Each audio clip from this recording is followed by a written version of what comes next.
Le président de la République regagne Nouakchott en provenance de Sélibabi où il a inauguré le centre hospitalier et la station locale de Radio Mauritanie.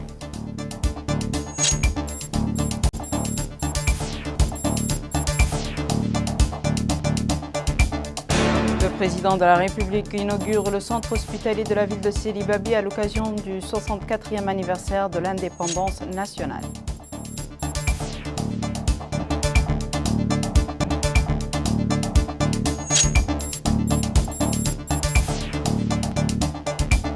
Le Premier ministre décore au nom du président de la République le directeur général et président du conseil d'administration du Fonds arabe pour le développement économique et social FADES de la médaille du commandeur de l'Ordre du mérite national.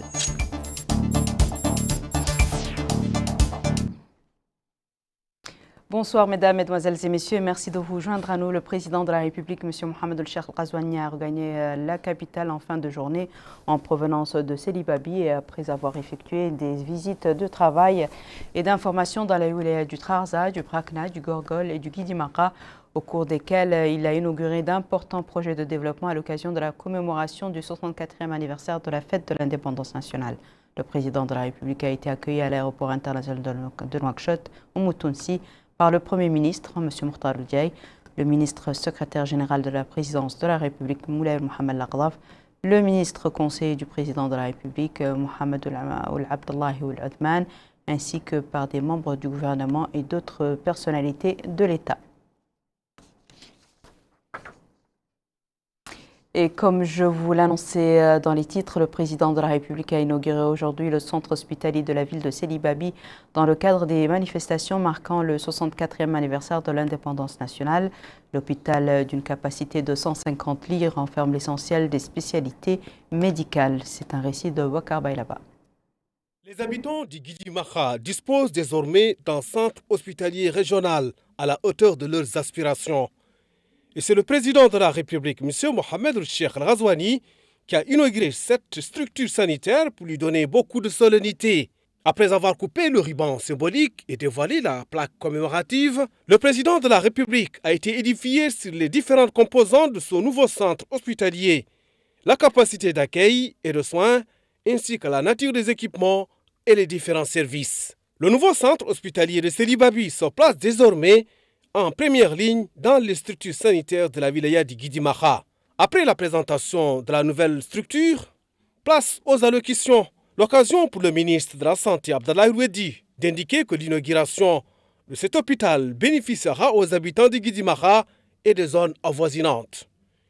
Et il a précisé que la réalisation de cette structure reflète l'engagement du président de la République, M. Mohamed El-Cheikh Al-Ghazouani, en faveur du développement de la santé dans notre pays, à travers le renforcement des infrastructures et la fourniture de prestations médicales de qualité à tous les citoyens et dans les différentes wilayas.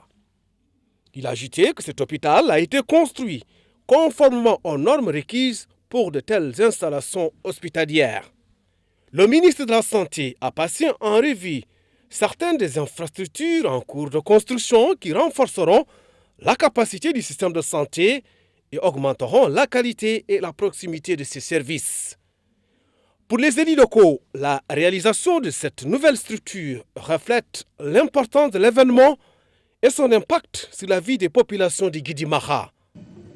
Les populations du Guidimaka ont compris la dimension de cette visite, notamment en termes d'espoir, d'échange, mais surtout une opportunité infinie de réaliser des projets structurants pour le développement de la wilaya. La mobilisation, l'enthousiasme de nos populations pour vous accueillir, vous et votre délégation, confirme si besoin en est leur adhésion à votre projet de société et à votre programme. Excellence, aujourd'hui vous êtes au Guidimaka pour procéder à l'inauguration du nouvel hôpital, de la radio et de la télévision. Ainsi, vous venez concrétiser des promesses tenues aux populations, comme pour dire chose promise, chose due.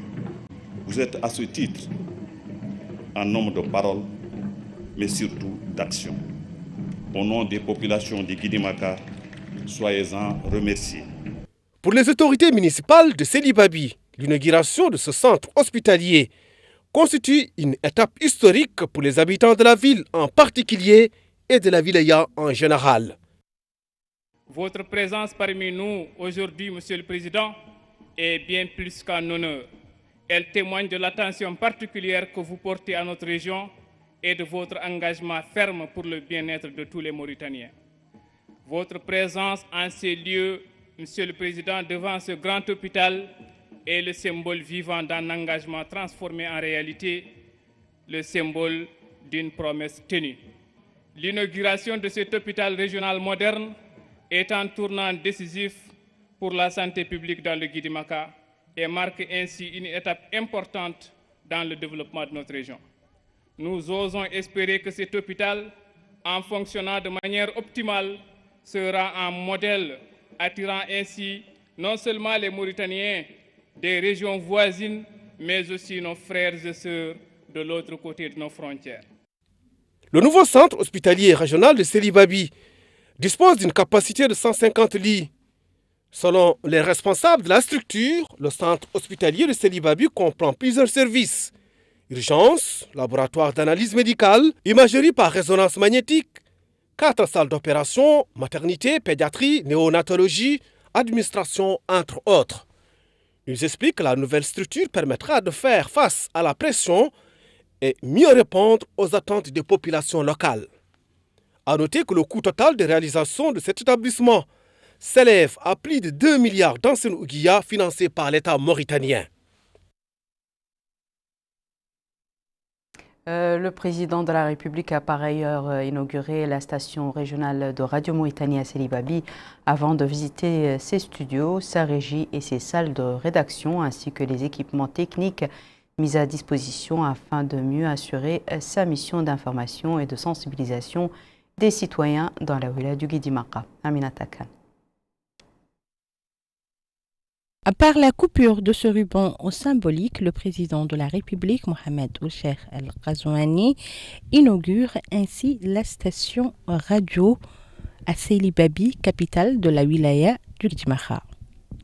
Une inauguration qui s'inscrit dans le cadre des activités commémoratives du 64e anniversaire de notre indépendance nationale. La station Radio Mauritanie dans la ville de Sélibabi a été construite et dotée de tous les moyens nécessaires pour lui permettre de rapprocher ses services des citoyens.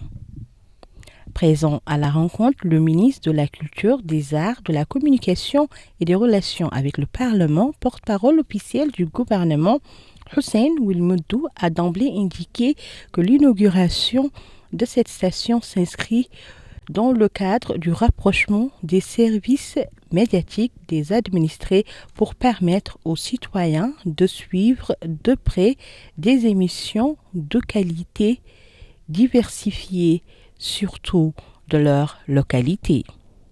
Passant ainsi en revue les réalisations dans le domaine des médias, il a à ce titre cité la création du comité pour la réforme du paysage médiatique, le développement du contexte juridique, ainsi que la répartition des espaces de liberté et l'amélioration des conditions des journalistes en renforçant leur capacité, outre la création de dizaines de chaînes publiques. Il a déclaré que cette année, notre pays s'est classé au premier rang dans le monde arabe et en Afrique dans le domaine de la liberté de la presse et a été également classé 33e au rang mondial, soulignant qu'elle est pionnière dans le domaine de la libéralisation du paysage médiatique. Dans la foulée, le ministre a indiqué que sur le plan social, les salaires des travailleurs officiels des médias publics ont été doublés et les fonds alloués à la presse publique également, indiquant dans ce sens que les stations qui ont été lancées aujourd'hui au niveau des frontières sont dotées de studios de production et de personnel ressources pouvant enrichir les productions et être au service du citoyen. Il est à noter que cette station de Bababé entre dans le cadre de la vision médiatique visant à créer des productions pour le développement local et se rapprocher du citoyen. C'est ce que nous confirme le directeur de la station de Selibabi qui a indiqué que tout a été créé à travers une stratégie qui met en avant le citoyen à travers les productions et les programmes. S'agissant du matériel, il a indiqué que les studios sont dotés des derniers matériaux et qu'ils prennent en compte la dimension numérique car aujourd'hui, la Radio Mauritanie travaille uniquement avec le numérique. Il a indiqué que la station radio de Selibabi est dotée de 2 studios, un pour le programme et un pour les journaux, et qu'une stratégie pour le développement local a été mise en place en fonction des besoins de production et de diffusion répondant aux aspirations des populations.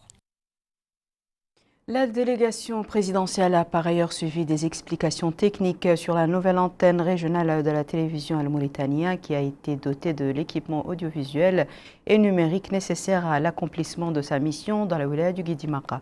C'est un compte-rendu de l'Haj Abdelhaïdine. C'est dans le but de rapprocher les services médiatiques à l'ensemble des populations du pays que la chaîne Mauritanie a inauguré un nouveau bureau régional à Selibabi. Ce nouveau bureau régional est doté d'un ensemble d'équipements techniques et de moyens de production dédiés à produire et à traiter des matières médiatiques variées. Le bureau est composé d'une salle de réunion, une salle de montage et d'autres salles destinées à la production médiatique. Il compte également des appareils de diffusion en direct et une salle de régie bien équipée ainsi que des bureaux administratifs. Suite à l'inauguration de ce bureau régional, le directeur des bureaux régionaux à la chaîne Mauritanie, M. Cheikh Sidatul Jailani, a précisé que cette inauguration s'inscrit dans le cadre des efforts consentis par les autorités afin de produire localement des matières et des sujets touchant les différents aspects de la vie des citoyens. Ajoutant que ce bureau est bien équipé et doté des équipes de monteurs au point qu'ils puissent produire des émissions servant le développement local. Il est à noter que l'ouverture de nombreux bureaux régionaux relevant de la chaîne Mauritanie dans plusieurs wilayas du pays fait partie de la politique gouvernementale visant à rendre les médias des véritables leviers pour le développement. À son arrivée ce matin à Selibabi en provenance de Wampo, le chef de l'État accompagné du Wali du Guidi Maka a été salué au bas de la passerelle de son avion par le président de la région du Guidi Maka, le commandant adjoint de la 4e région militaire, le Hakem de Selibabi, ainsi que par les élus locaux et les autorités militaires et sécuritaires de la wilaya. Les cadres, les notables et les habitants de la ville étaient également à son accueil, brandissant des portraits agrandis de son excellence et des banderoles faisant l'éloge des réalisations accomplies dans le pays en général et dans la wilaya du Guidi Maka en particulier.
Les cadres, les notables et les habitants de la ville étaient également à son accueil, brandissant des portraits géants, des banderoles sur lesquelles étaient libellées leur satisfaction et reconnaissance pour les réalisations accomplies dans le pays en général et dans la wilaya du Guidi Maka en particulier.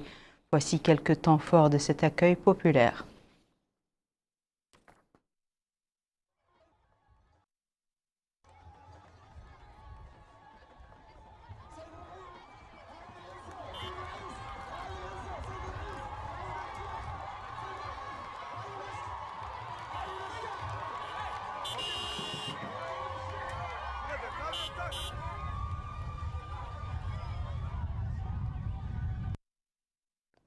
Le président de la République a entamé sa visite au Guidimaka par la commune de Wampu, qui abrite le site d'accueil des familles touchées par la crue du fleuve.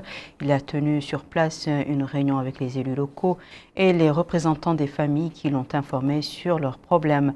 En retour, le chef de l'État les a assurés de sa volonté de suivre toutes les questions liées aux impacts consécutifs aux inondations ainsi qu'aux interventions de l'État pour venir en aide aux sinistrés dans les wilayas de la vallée.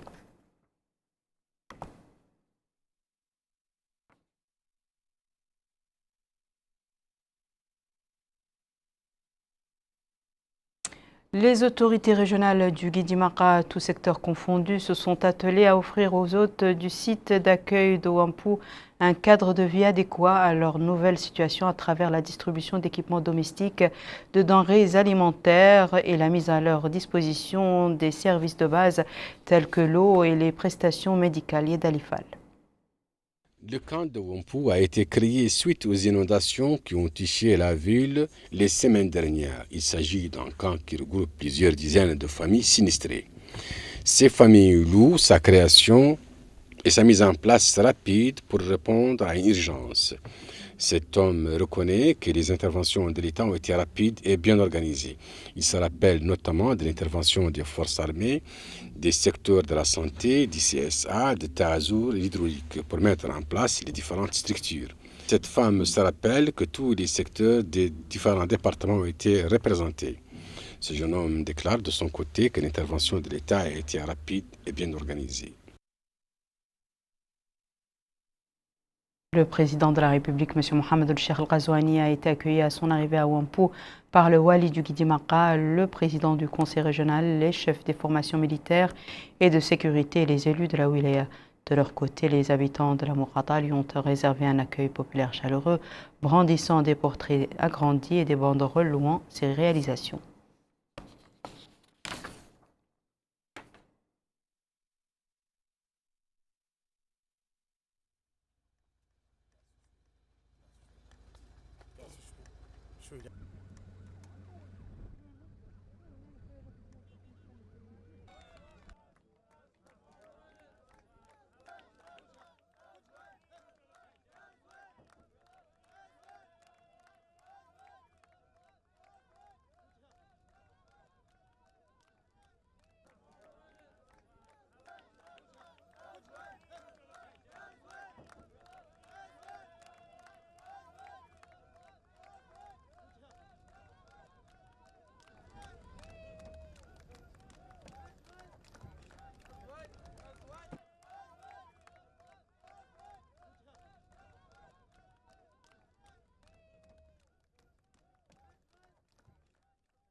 Le président de la République, M. Mohamed El-Cheikh Al-Ghazouani, avait quitté plus tôt dans la journée la ville de Kaïdi à destination de Wampo, salué à son départ par le Wali du Gorgol, le commandant de la 7e région militaire, le président du conseil régional, le Hakam, ainsi que par le député et le maire de Kaïdi.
L'actualité diplomatique marquée ce jour par l'entrevue que le Premier ministre, M. Mokhtar El-Diaye, a eue avec le directeur général et président du conseil d'administration du Fonds arabe pour le développement économique et social FADES, M. Badr Mohamed Saad.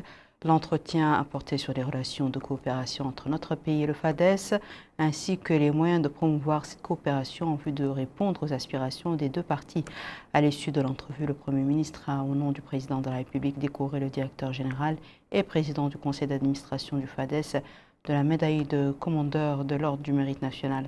À sa sortie d'audience, le responsable du FADES s'est dit honoré de sa rencontre avec le Premier ministre, avec lequel il a discuté des projets financés par son institution dans notre pays, ajoutant qu'il a assuré le Premier ministre qu'ils sont sur le point de bâtir des relations à long terme avec la Mauritanie. Il a également fait part de leur volonté à poursuivre les financements concessionnels, indiquant qu'il y aura des programmes pour l'appui au secteur de l'emploi.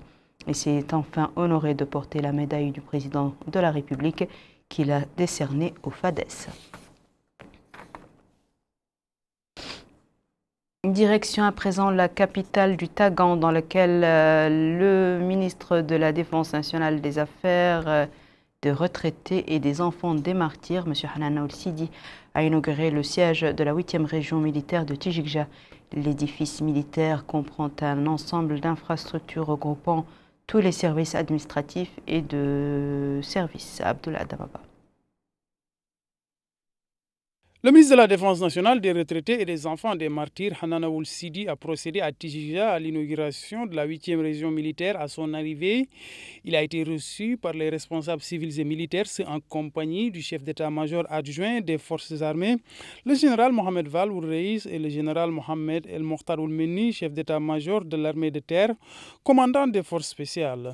Et le Wali du Tagan, Tayyiboul Mohamed Mahmoud. Le ministre de la Défense nationale a procédé à l'inauguration de la caserne de la 8e région militaire en coupant le ruban symbolique. Cette inauguration rentre dans le cadre des festivités commémorant le 64e anniversaire de l'indépendance nationale. Le chef d'état-major adjoint des forces armées, le général Mohamed Val Ould-Reis, a souligné que l'inauguration de la 8e région militaire s'inscrit dans le cadre de la vision stratégique du président de la République, chef suprême des forces armées, qui accorde une primauté au renforcement des capacités militaires et sécuritaires des forces armées. Il a en outre déclaré que cette nouvelle région militaire renforcera la sécurité au niveau de cette zone, contribuera aussi à la sûreté des populations, des projets de développement, des infrastructures, c'est dans un environnement de stabilité. Le chef d'état-major adjoint des forces armées a en outre précisé que cette nouvelle caserne va aussi assurer la sécurité de cette zone contre tout potentiel danger.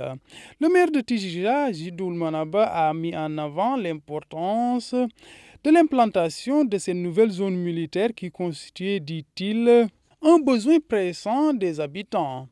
Le ministre de la Défense nationale, des retraités et des enfants des martyrs a visité les différents compartiments de cette caserne qui comprend une trentaine d'installations avec les services administratifs nécessaires, en plus d'une mosquée, d'une clinique, d'un logement pour les soldats, d'une salle de divertissement, d'un restaurant, d'un entrepôt, d'un terrain de football, entre autres. Retour à Nouakchott pour en revenir au FADES et à sa nouvelle stratégie. La question était au centre d'une séance de travail au ministère de l'économie et des finances. Moussa Ndiaye nous en dit plus. En visite en Mauritanie pour présenter sa nouvelle stratégie, une délégation du Fonds arabe de développement économique et social FADES s'est réunie en Nouakchott avec quelques membres du gouvernement, des opérateurs économiques et l'Union du patronat mauritanien. L'objectif de cette rencontre est de faire le maximum possible pour prendre contact avec les principaux responsables des secteurs de développement en Mauritanie, notamment dans le domaine de l'énergie, de l'hydraulique, de l'équipement et des transports, pour un partenariat fructueux entre les différentes parties concernées. Dans sa présentation, M. Sid Ahmed Ouloubou, ministre de l'économie et des finances, a mis l'accent sur l'importance des actions du FADES à travers ses appuis techniques en Mauritanie. Quant au directeur général, président du conseil d'administration du Fonds arabe pour le développement économique et social FADES, M. Bedr Mohamed Saad, a saisi cette occasion pour remercier le gouvernement mauritanien dans ses efforts pour renforcer son partenariat avec le FADES.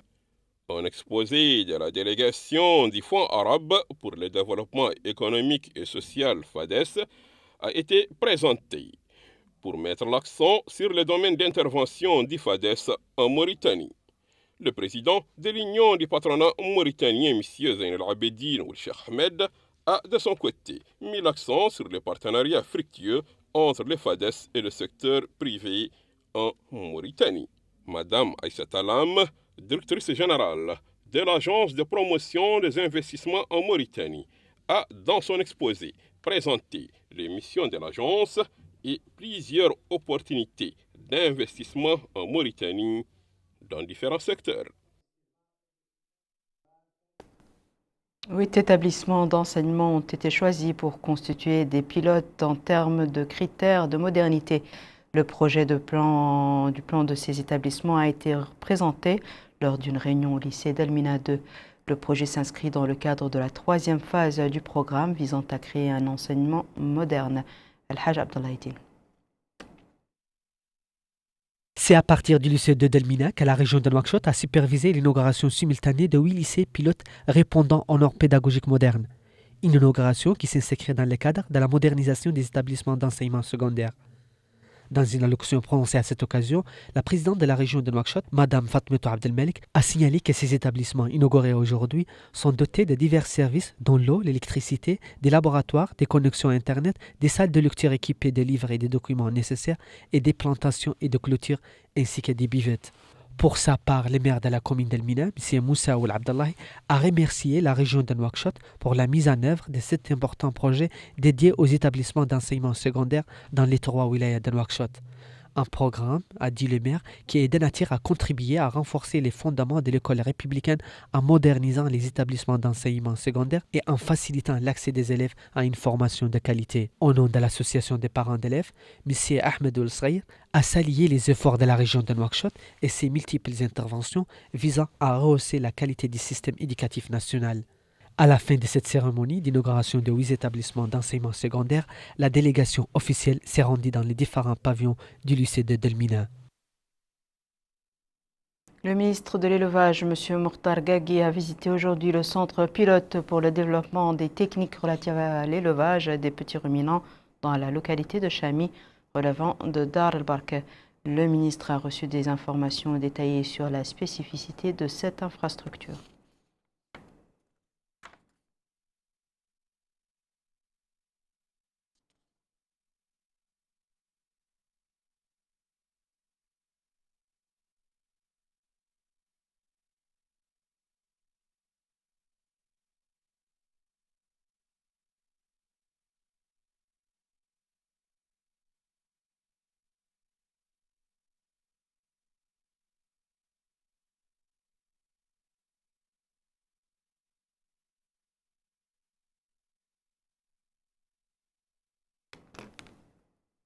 Retour à Célibabi où le ministre de la Culture, des Arts, de la Communication et des Relations avec le Parlement, porte-parole du gouvernement, M. Hussein El-Meddou, a visité cet après-midi le bureau de la télévision El Mauritania, inauguré ce jour dans le cadre des festivités commémoratives du 64e anniversaire de l'indépendance nationale.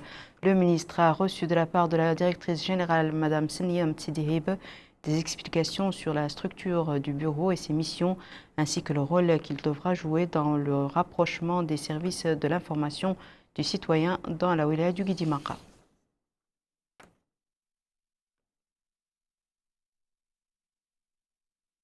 Le délégué général de Taazour a effectué ce mardi une visite au site d'accueil des sinistrés à Dar el-Barka, au cours de laquelle il a supervisé la distribution de quantités considérables de produits alimentaires. Bokar Baïlaba. L'État continue à traduire ses engagements sur le terrain. Illustration sur cette visite conjointe du délégué général à la solidarité nationale et à la lutte contre l'exclusion Cheikh El-Bedde et la commissaire à la sécurité alimentaire, Mme Fatime Tumit Khatri, dans le site d'hébergement des personnes touchées récemment par des inondations causées par la crue du fleuve dans la localité de Miliar, relevant du centre administratif d'Ar el-Barka au Brakna. Cette visite conjointe s'est traduite par la distribution de paniers alimentaires aux familles sinistrées. Taazour a procédé à la distribution des sommes d'argent au profit de 683 familles sinistrées dans toute la wilaya du Brakna, dont 83 familles sinistrées sur ce site. Et à cette occasion, le délégué général de Taazour a déclaré que cette opération de distribution d'aide est une traduction de l'engagement du président de la République, M. Mohamed Cheikh El-Ghazouani, pour venir en aide aux sinistrés. Il a indiqué que l'État se tient toujours aux côtés des sinistrés dans ces circonstances difficiles et poursuivra ses efforts au profit des personnes touchées par la récente crue du fleuve qui a causé des inondations.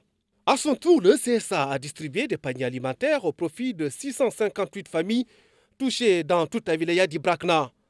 D'ailleurs, la commissaire à la sécurité alimentaire, Mme Fatime Tumit Khatri, a déclaré que cette aide intervient en réponse rapide aux directives du président de la République, M. Mohamed Cheikh El-Ghazouani, sur la nécessité de continuer à fournir assistance aux sinistrés.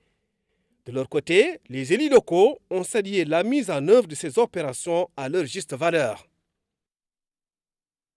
Le commissariat aux droits de l'homme, à l'action humanitaire et aux relations avec la société civile n'était pas en reste.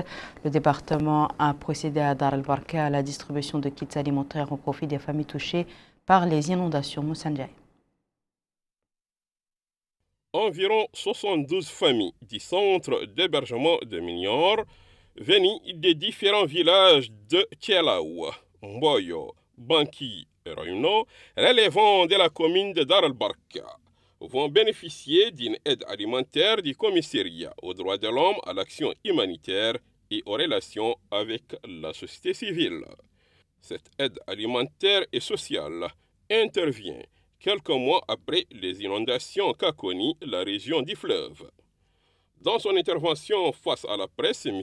Rassoul Oulkhal, commissaire adjoint aux droits de l'homme, à l'action humanitaire et aux relations avec la société civile, a dit que leur intervention s'inscrit dans le cadre des instructions et engagements du président de la République, son Excellence, M. Mohamed Ould Cheikh El-Ghazouani. Il a ajouté que cette activité s'inscrit aussi dans le cadre du plan d'action du commissariat aux droits de l'homme, volet action humanitaire. De son côté, le maire de la commune de Dar el-Barka, M. Abeid Youba Ouel Mohamed El-Abd, a remercié le commissariat aux droits de l'homme, à l'action humanitaire et aux relations avec la société civile pour son rôle qui, dit-il, va sans nul doute contribuer à l'amélioration des conditions de vie des citoyens qui sont déjà accueillis par des centres d'hébergement où, précise-t-il, des dispositions ont été prises pour accompagner toutes les actions humanitaires. Cette cérémonie s'est déroulée sous la supervision du Wali Moussaïd d'Ibrakna, M. Mohamed Abdel Fattah Ould Ahmed, en présence des élus locaux et plusieurs partenaires techniques et sociaux du commissariat aux droits de l'homme, à l'action humanitaire et aux relations avec la société civile.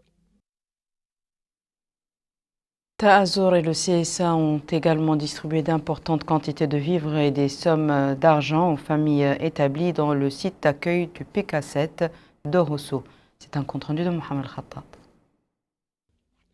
C'est une rapide assistance qui intervient 24 heures après la visite du président de la République, M. Mohamed Cheikh Al-Ghazouani, hier au Tarza, au cours de laquelle il s'est enquis des conditions des personnes affectées par les inondations. La délégation gouvernementale comprend le délégué général à la solidarité nationale et à la lutte contre l'exclusion Tazur, M. Cheikh El-Boud, et la commissaire à la sécurité alimentaire, Mme Fatima Mahfouz El-Khatri, ainsi que le wali du Tarza, M. Mohamed Ahmed Mouloud, qui ont supervisé la distribution de paniers alimentaires et de sommes d'argent au profit de 300 familles touchées par les récentes inondations et hébergées depuis au stade du kilomètre 7 à Rosso. Évoquant cette visite, le délégué général de Tazur a expliqué que cette aide vient en application des instructions du président de la République, M. Mohamed Cheikh Al-Ghazouani, pour aider et soutenir les citoyens et suivre leur situation à tout moment.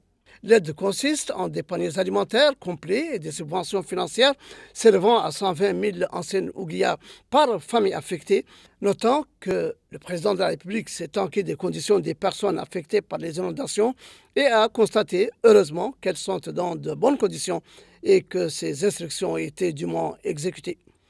Même affirmation chez la commissaire à la sécurité alimentaire qui a expliqué que cette assistance est une réponse rapide aux directives du président de la République qui avait pris le temps de s'asseoir avec les sinistrés, leur prêtant oreille attentive et s'informant sur leur situation. D'où, dit-elle, cette prompte visite pour continuer à fournir de l'aide et de l'assistance aux citoyens affectés. Pour sa part, le président de la région du Trarza, M. Mohamed Cheikh, a souhaité la bienvenue à la délégation gouvernementale avant de saluer en son nom et celui du conseil régional et de la wilaya du Trarza tout entière cette importante aide qui s'inscrit dans le cadre du soutien des différents organismes de l'État aux populations touchées par les inondations, conformément aux instructions du président de la République qui a été et reste au chevet des populations. Pour sa part, le maire de la commune de Rosso, M. Bombo Derman, a salué les efforts continus déployés par les différentes administrations pour venir en aide à ces familles et personnes touchées, lesquelles se sont félicitées de l'élan de solidarité dont elles ont bénéficié de la part de l'État et de nombreux bienfaiteurs nationaux. Après s'être rassurée des conditions des populations concernées, la délégation gouvernementale a rencontré les familles sinistrées pour insister auprès des parents d'élèves de les inscrire dans les écoles les plus proches des sites d'hébergement. Voici à présent, mesdames et messieurs, le rappel des titres. Le président de la République regagne Nouakchott en provenance de Seydi Babi où il a inauguré le centre hospitalier de la station locale de Radio Mauritanie.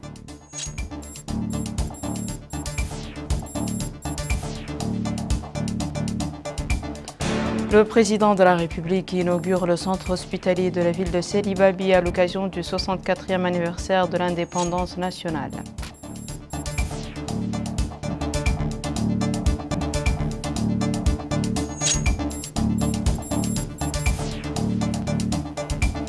Le Premier ministre décore au nom du président de la République, le directeur général et président du conseil d'administration du Fonds arabe pour le développement économique et social FADES de la médaille du commandeur de l'Ordre du mérite national.